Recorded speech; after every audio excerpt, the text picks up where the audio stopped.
குடும்பம்ன்றதே ஒரு கோவில் மாதிரி இருக்கணும், சண்டை சச்சரவு இல்லாம. ஆனா ஒண்ணு, என் ஒய்ஃபுக்கு நான் தான் சாமி, கடவுள் மாதிரி அவளுக்கு நான் டெய்லி அர்ச்சனை பண்ணுவான். நானும் கடவுள் மாதிரி வாயே திறக்க மாட்டேன், ஒன்னும் செய்ய மாட்டேன்.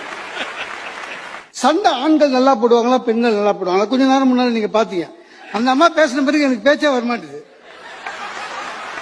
எழுந்து வந்து அடிக்குமோன்னு பயமா இருக்கு. பெண்கள் எப்பவுமே தெரியுமா சார், அவங்களுக்கு ஒரே ஆயுதம் என்ன தெரியுமா? வாய். நம்மளால ஜெயிக்க முடியாது.